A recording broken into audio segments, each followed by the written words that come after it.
Welcome to the Nursing Post podcast, All Nursing All the Time with Ashley Moore and Rosa Horsley. Today's episode, we're going to focus on cyberbullying amongst children and teens.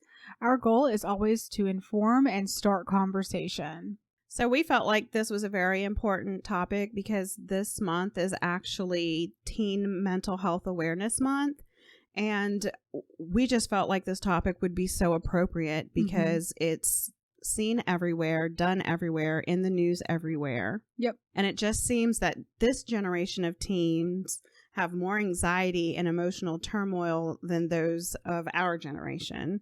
Now, I know I'm telling my age here, but I would have never imagined that this would be the world that we're currently living in, that our children would have to witness or become victims of bullying, like 2.0, like next level type of bullying. And it has gone, like I said, to a whole nother level. You used to be able to leave it at the playground or the cafeteria, and now it's coming home to your smartphones, to your social media, and on the World Wide Web. And it's pretty staggering when you hear the statistics because it is something that is widely affected by many children and teens. 59% of the U.S. teens have been bullied or harassed online. 42% of teens say that they have been called offensive names online or via a cell phone. 32% of teens say that someone has spread false rumors about them on the internet. 1/4 of teens say that they have been sent explicit images they did not ask for. 7% say someone has shared explicit images of them without their consent. Wow. 90% believe that online harassment is a problem that affects people their age, and 63% say it is a major problem. 60% of girls and 59% of boys have experienced at least one of the 6 abusive online behaviors. So those are pretty big numbers, most of which all are greater than half. Absolutely. It's mind-blowing to me. Right. Of people that are directly affected by bullying, by online bullying, cyberbullying.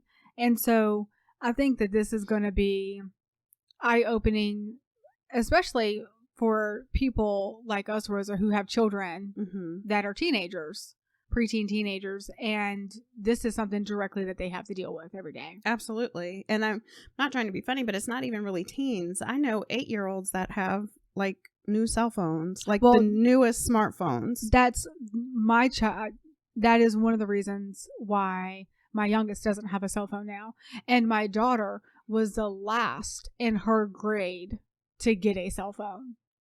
And the only reason she got that was because there was kind of some poor communication with one of the coaches that, you know, practice was supposed to end at one time and it kept being that it didn't. It was, they were either always being let out early or late. And so I just kind of got tired of her having to borrow somebody's phone every day because there was no consistency through the school. And so really the reason she got a phone was to contact you. Was for me. Yeah. Say, hey, Mom, I'm ready to go. Exactly. Or we're leaving in 15 minutes. Can you go ahead and start heading this way or whatever? Absolutely. And so it really gave me a way to keep tabs on her. It was not for her or her friends. I get it. I mean, when was the last time you've seen a payphone? Right. So, like, I get it. And so that was more my peace of mind than it was anybody else's. And I made it very clear that that was my phone that I'm letting her use and that she is to contact me on my phone at any time. So there was no in between. Well, you're the one paying the bill. Exactly. With that being said, I know a lot of people are wondering what cyberbullying is and how it kind of compares to, I guess, the bullying we experienced, some of us as children. And cyberbullying is using technology to harass, threaten, embarrass, or target another person. It could be done via text, email, direct message, in a post on social media, or on the internet. It can be done anonymously, which makes the bullying worse. And anything that gets posted online and is meant to hurt, harass, or upset someone else is actually considered cyberbullying. unlike bullying that occurs at school, like I said before, used to take place on the playground and the hallways, the cafeteria. You were able to kind of like leave it there, even if it was for a short period, until you came back to school or wherever it was, the bullying was take place the next day. But cyberbullying, it just continues to follow the victim regardless of their location. It's everywhere. Everybody has a phone. Everybody has social media. Everybody has access to the web. And we have seen what happens when something goes viral, whether that viral is a good viral or whether that's a bad viral. Right. When there's no reprieve, that's when that's where that anxiety comes from, is there's no escape. No, it's even like I said, back in our day, if you had that bully, you knew you left him at school. You know what I mean? You didn't take him home with you. He didn't follow you there. Exactly. But these children have no reprieve at all. And some adults, because let me tell you, some adults act like kids and do this to adults as well. So, yes. And it's there. It follows you wherever you go. And there are 6 different types of cyberbullying. You have offensive name calling, spreading false rumors, receiving explicit images that were not asked for, which we refer to as sexting, control. That's like a who, what, when, where, why, not from a parent. Yeah, this could be a friend, a boyfriend, right, or even your bully being like, where you at, who you with, or something along those lines. Probably more grammatically correct, I hope. Right, but absolutely. You have physical threats, and then lastly, having explicit images shared with others without that person's consent, which takes just to the top, like, do not send pictures that you do not want all over the internet. Well, I'm going to put in a disclaimer in here because I've seen a lot on the news here lately of the sexting situation going on, where teens are taking inappropriate pictures of themselves and then they share it. That's actually a crime, and it's called child pornography. And I don't think teens realize, even adults who have these images on their phones, even if they're not sharing them, it's still considered child pornography and it's a crime. So once you start sending that message and that message gets sent and sent and sent, now not only are you in possession of child pornography, but you're in distribution of it. And these are federal crimes. Yes. I mean, it's just, this is where I guess I am very old school. Listen, my like, thing I would is feel if a you don't want somebody way to see it, then don't take it. Right. But I mean, I know that even if I was somewhere on the beach, I'd feel a certain kind of way about like sending a picture to somebody with me in my bathing suit. Yeah.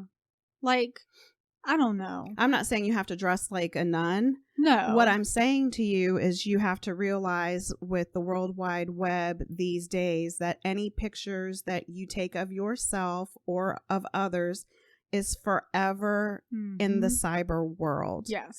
So a lot of people ask me sometimes like why I don't post a lot of pictures of my children. I'll post pictures, but I try not to post pictures of my underage children with their face because they don't have a choice. Right. Like once those photos are out there, you can't take them back. And I wanted and want my children to have a choice as to what pictures they want shared publicly. See. Yeah, absolutely. Because once it's on the web, it's not coming down. Exactly. When you think of bullying, and this really will go for traditional bullying or cyberbullying, but there are several different equations, several different moving parts. And I want to go through kind of the mental effects that one has. And I want to start with the victim. If you're a victim of cyberbullying or traditional bullying, you can have injuries.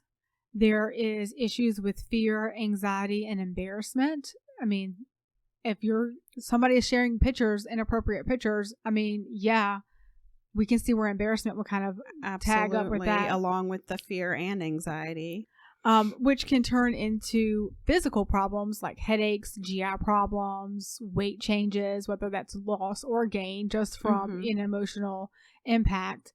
I mean, these children can become sad. They can have low self-esteem, trouble with depression, problems in school, can have issues with violence because They're lashing out. exactly suicidal thoughts. And with young people who experience cyberbullying, they are at a greater risk than those who don't for both self-harm and suicidal behaviors, according to DoSomething.org.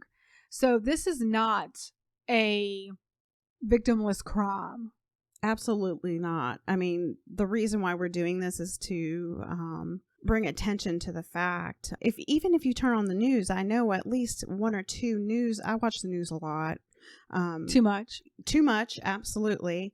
But I know at least in this year alone, there has been 2 news episodes of teenagers, high school students, even middle school students who have taken their life because of cyberbullying. Mm-hmm. My husband has a very close childhood friend whose son committed suicide because of this. It's just awful.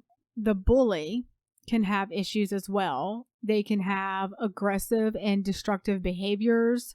They can develop a tendency to abuse power, and they can be shunned by their peers, people that are their same age. They can drop out of school, or they tend to drop out of school. They have risky sexual behavior.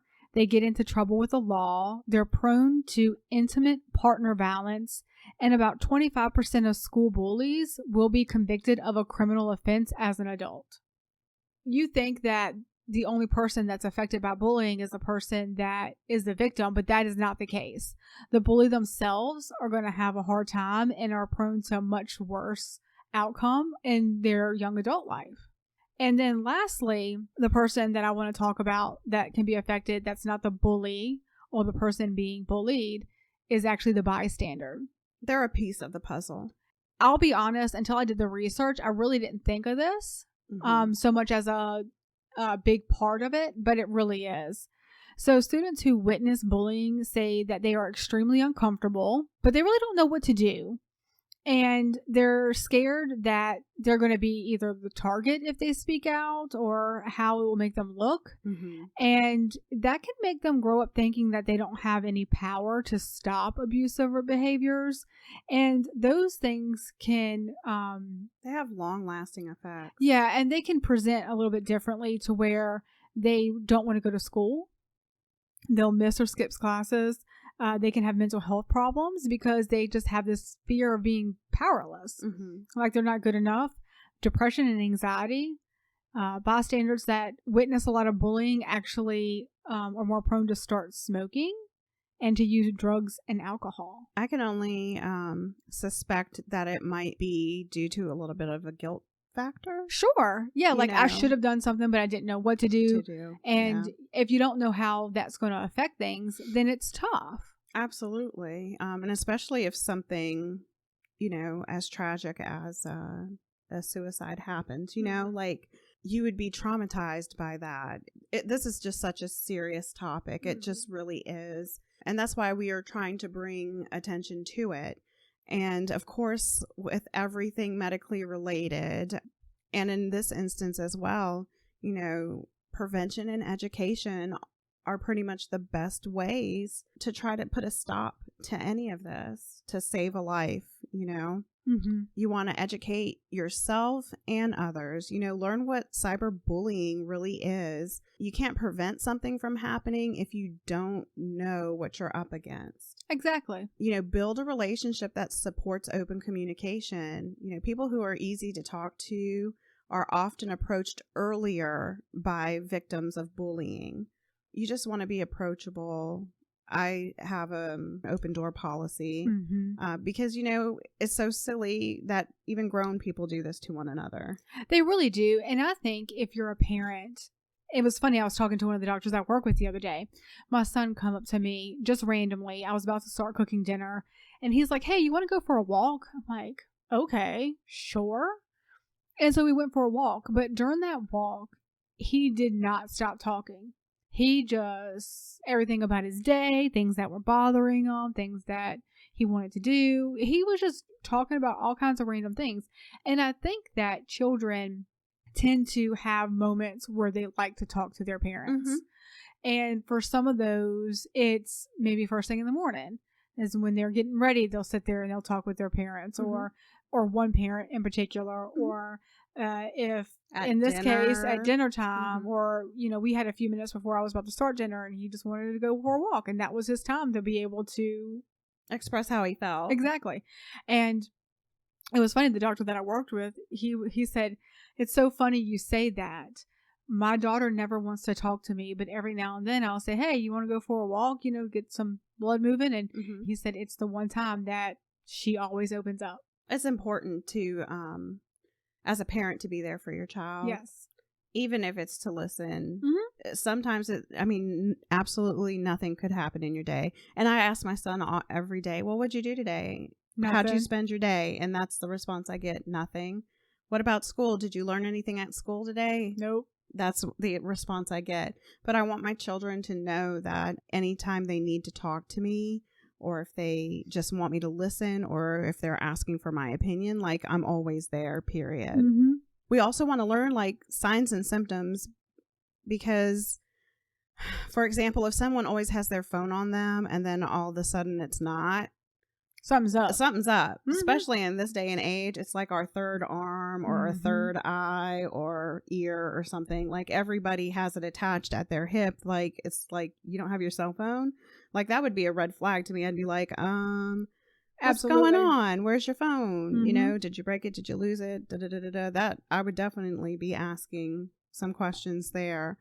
And then if you notice, like, they were very social, like on social media, but now accounts are being, you know, inactivated or deleted. That would raise some red flags in my mind. Like, okay, something else is going on here. You don't want your phone. You've closed out all your accounts. Like, what's going on? Right. Absolutely. Be smart. Keep photos that you post private. If you don't want anybody to see it, one, don't take it, and two, don't post it. Just because your page may be private, it doesn't mean that somebody that is your friend or is following you can't duplicate that photo and spread it. Well, and I've seen that on some of our social media that we have for the podcast, where people will say, this is my picture. Somebody has stolen it. Absolutely. Please report this. And I'm like sitting there going, you know, I am not creative enough to be a criminal. No, my life is way too boring. I have other shit to do. But yeah, just remember, like, if you don't want other people to have that, even on your private page, like, know that whoever else is on your page may not feel that that's private and they can share it. Like, so if you don't want the world to see it, don't take it, don't share it. You know, monitor online activities and behavior. This is much easier to catch bullying. I mean, we call them trolls. Yes. All you have to do is look at social media. Oh, absolutely. And see all the negative comments. And, you know, the sooner you catch it, the sooner you can stop it. And prepare. 45% of children have experienced cyberbullying, and another 70% are saying they've witnessed it. It's important that you know how you'll handle the issue. I don't know how many times I have said, you know, speak up for yourself, speak up for others. Bullies want people who feel powerless. And I don't know in how many other podcasts that I've said, if you are silent, you're compliant. So please speak up. It really could make a difference in between life or death. It really does. There was a great graph on cyberbullying.org on what works to stop cyberbullying. This was some research that they did where they actually talked to teenagers. They actually talked to people who were victims of cyberbullying, were a cyberbully, or knew somebody that was being bullied. And so these were what their recommendations were and how effective they were. So the best option was just to block the person, just to block them on your social media. Out of mind. You know, they're not there. It's done. After that, it was to ignore them, because at that point, you know, they're trying to get a reaction. That was followed by telling a parent, and that's where the parents probably reached out to the parent of the other child and said, hey, Because I know if somebody told me my child was bullying somebody, there would be some severe consequences in my household. Well, yeah, we're going to have a coming to Jesus moment for Yes. sure. Walking away or just not dealing with it was another way to handle it. That was really good. And I'm not really sure how that was so different than ignoring, but this was their study. Followed by reporting the person to like the app. So there's a tool that you can report somebody on Facebook and Instagram and Twitter and all these, Snapchat. They all have a way that you can report somebody. You can intervene, have the school intervene. You can talk to the person about it, and then a small percentage actually called the police. And so that went, kind of step down a little bit.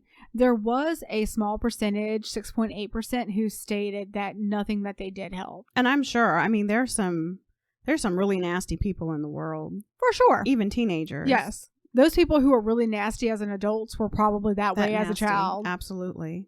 Sorry. Not sorry. Yeah, not sorry. And there's this, I love this because, in this generation, everybody has a phone. Everybody's attached to the hip to their phone. So there's a crisis text line. And just by texting hello to 741, it will connect you with a crisis counselor who helps deal with bullying, whether it's cyber or not.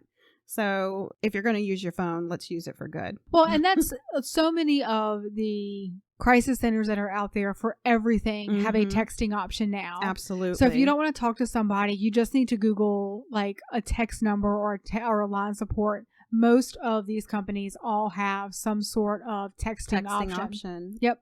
It's even in the work for our 911 system. Yes. So, it's just the way the world is going now. Right. I love the fact that you can just text because sometimes you're not in a position where you can actually pick up the phone and make a call. Right. And a lot of us, are in the position where we can text.